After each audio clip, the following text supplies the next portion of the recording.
سامعین و ناظرین کے سامنے اپنے ناصحانہ گفتگو سے انہیں فائدہ پہنچائیں۔ حضرت مولانا محمد عمرین محفوظ صاحب رحمانی مرکز اللہ۔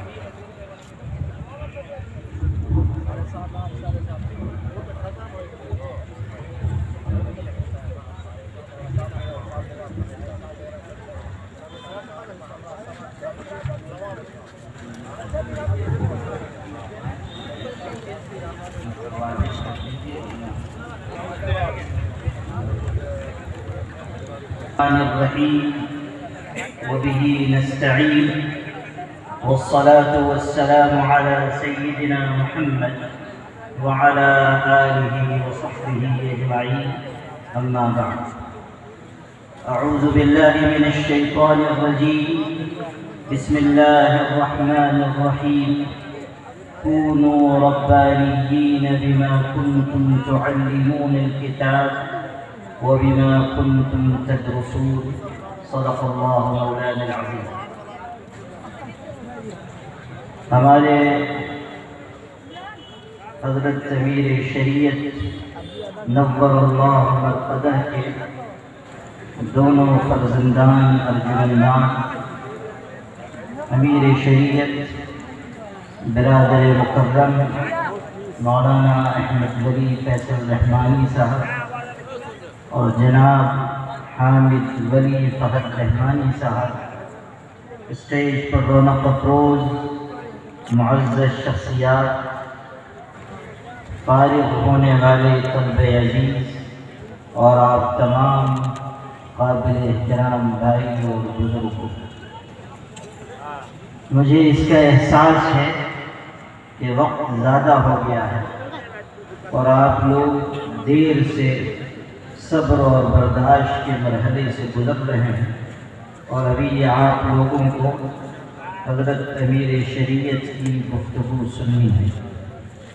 اس لیے میں آپ حضرات کے صبر کا مزید امتحان نہیں دینا چاہتا اور نہ آپ لوگوں کی زیادہ دیر سمع فراشی کر کے آپ لوگوں کی اجتماعی بددعا کا حقدار بننا چاہتا ہوں۔ اس لیے چند منٹ میں انشاءاللہ اپنی گفتگو میں پوری کروں گا۔ آپ حضرات بہت دیر سے گفتگو سن رہے ہیں اور بڑی سنجیدہ گفتگو یہاں ہوئی ہے، اس لیے شروع میں آپ حضرات کی خدمت میں ایک دلچسپ قصہ سناتا ہوں۔ ایک واعظ و خطیب تھے، ان کا انداز یہ تھا کہ جب وہ تقریر کرنے کھڑے ہوتے تھے تو شیروانی پہنا کرتے تھے، تو شیروانی کی جیب میں سے ایک چاکلیٹ منہ میں ڈال دیتے تھے، اور طریقہ یہ تھا کہ چاکلیٹ ختم، تقریر بھی ختم۔ لیکن ایک دن جو تقریر ان کی شروع ہوئی جو ختم ہی نہیں ہو رہی تھی، لوگوں کو یہ احساس ہوا کہ شاید جاپان کا بنا ہوا چاکلیٹ منہ میں چلا گیا، نہ وہ ختم ہو رہا ہے نہ تقریر ختم ہو رہی۔ جب زیادہ دیر ہو گئی تو کسی نے ہمت کر کے عرض کیا کہ حضرت آج بہت تاخیر ہو گئی، آپ کے معمول کے خلاف ہو رہا ہے۔ تو وہ بڑے معصومیت سے مسکرائے اور فرمایا کہ آج چاکلیٹ کے بجائے شیروانی کا بٹن منہ میں چلا گیا ہے، تو اس لیے نہ وہ ختم ہو رہا ہے نہ تقریر ختم ہو رہی ہے۔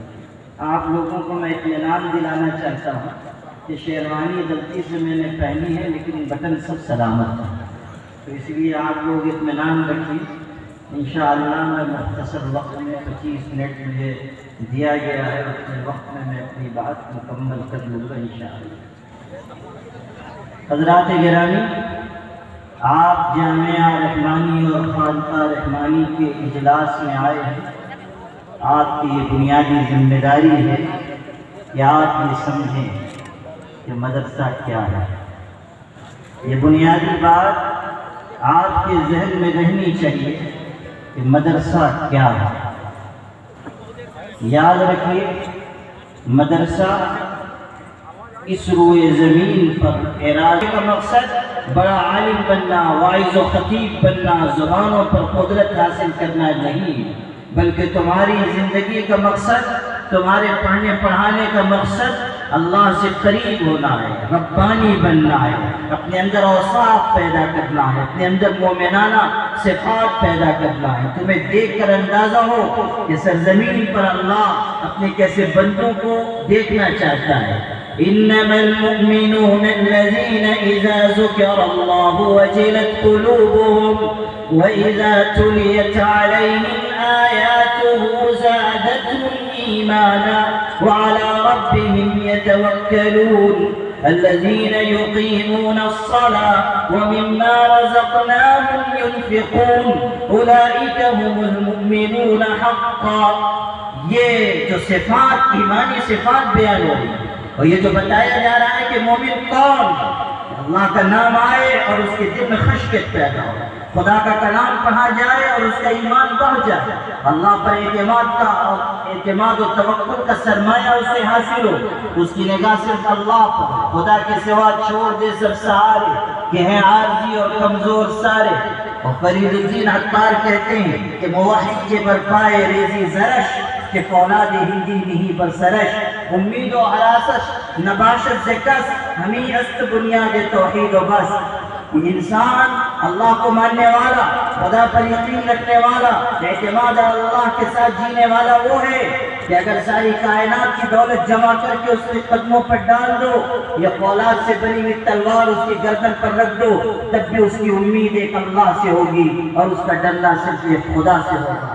نہ اللہ کے علاوہ وہ کسی سے ڈرے گا اور نہ خدا کے خزانوں کے علاوہ کسی اور چیز کی طرف نگاہ اٹھا کر دیکھے گا، اس لیے کہ اس کی نگاہ میں یہ بات ہے اور اس کے دل پر یہ چیز سخت ہے کہ ما عندکم ینفد وما عند اللہ باق۔ جو کچھ تمہارے پاس سے مل جانے کے لیے، تمہاری شہرت، تمہاری دولت، تمہاری اولاد، تمہاری شخصیت، تمہارے متاع اور تمہارے اسباب اور تمہارے ساز و سامان اور تمہارے محلات اور تمہارے بنگلے اور کوٹھیاں اور تمہارے لباس اور تمہاری تمام آسائشیں آرائشیں، یہ سب مٹ جانے والی، باقی رہنے والی چیز وہ ہے جو اللہ کے پاس ہے۔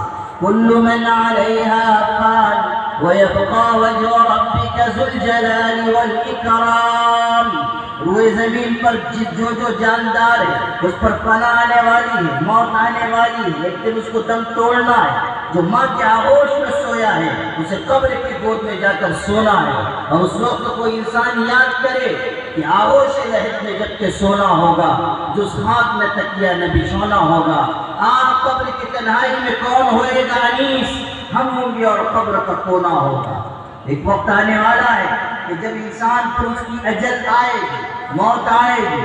قل ان الموت الذي تفرون منه فإنه ملاقيكم ثم تردون إلى عالم الغيب والشهادة فينبئكم بما كنتم تعملون۔ اللہ کا قرآن دلوں کے دروازے پر دستک دیتا ہے اور پیغمبر کو خطاب کر کے کہتا ہے کہ او نبی تم بتاؤ کائنات کے انسانوں سے کہ وہ موت جس سے تم دور بھاگ رہے ہو ایک دن اچانک تم پر آئے گی اور پھر تم لوٹائے جاؤ گے اس اللہ کی طرف جو کھلی چھپی ہر بات کو جاننے والا ہے۔ پھر وہ تم کو بتائے گا کہ دنیا میں تم کیا کچھ کر کے آئے۔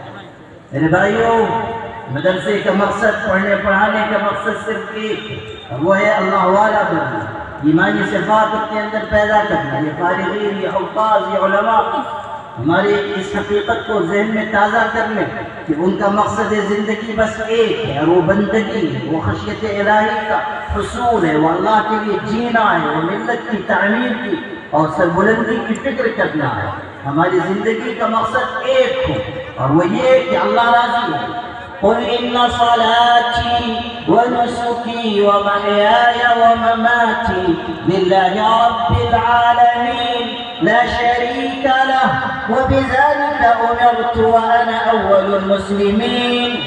یہ ہے زندگانی کا مقصد کہ نماز، روزہ، حج، زکوٰۃ، جینا، مرنا، جاگنا، سونا، اٹھنا، بیٹھنا، چلنا پھرنا، نظام زندگی، نظام معاشرت، معاملات، عقائد، سب ایک اللہ کی رضامندی کے لیے ہو۔ لا شریک لہ، جس کا کوئی شریک و صحیح نہیں، جس کا کوئی مثیل نہیں، جس کا ہمسر اور برابر کوئی نہیں۔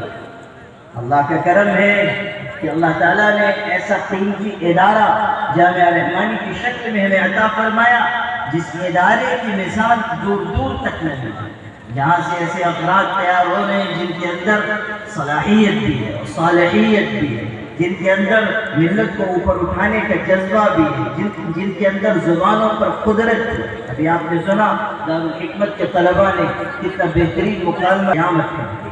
یہ جو پھول کھلے ہیں یہ جافشانی اور محنت اور جد و جہد کا نتیجہ ہے، اور انشاءاللہ یہ دارالحکمت اور آگے بڑھے گا اور جامعہ رحمانی کی جو ترقیات ہیں اسے زمانہ چشم سر سے دیکھے۔ الحمدللہ جامعہ رحمانی کو بڑے عزائم کے ساتھ آگے بڑھایا جا رہا ہے۔ اور خوشخبری آپ کو یہ بھی سنانی ہے کہ اب جامعہ رحمانی میں انشاءاللہ آنے والے شوال سے نئے تعلیمی سال سے تخصص فی الافتاء کا بھی افتتاح ہوگا، آغاز ہوگا، اور ایک بہترین نظام بنایا گیا ہے، بہترین نظام بنایا گیا ہے کہ 2 سال تک بہترین فضلاء کو رکھ کر ان کو تربیت دی۔ ذمہ داری ہے آپ ادارے کے ساتھ کھڑے ہوئے، آپ ادارے کا تعاون کریں، آپ ادارے کے جان مال اپنا وقت اچھے مصرف میں استعمال کیجیے تاکہ آخرت کا توشہ تیار ہو۔ بہت سے لوگ ہیں کہ جب مال کے خرچ کرنے کی بات کہی جاتی ہے تو بیچارے بس و بیش میں پڑ جاتے ہیں۔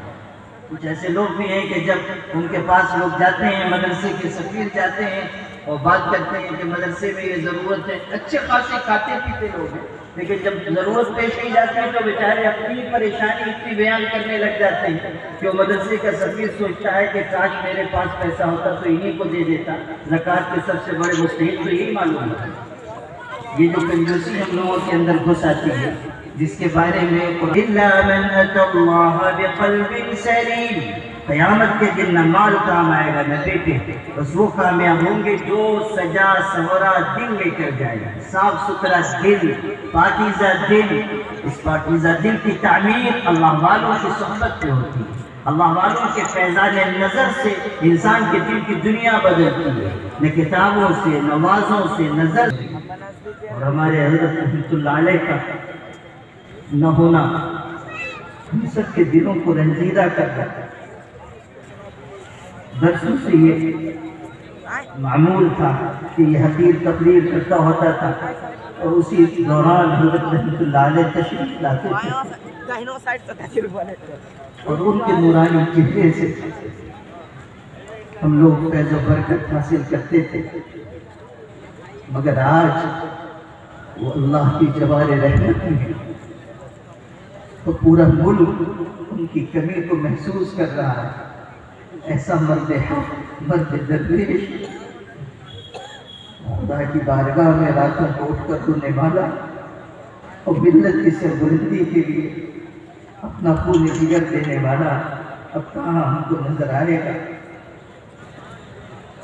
وفی اللیلۃ الظلماء یفتقد البدر، جب رات اندھیری اور گہری تاریکی والی ہو جاتی ہے تو 14ویں رات کے چاند کی تلاش ہوتی ہے۔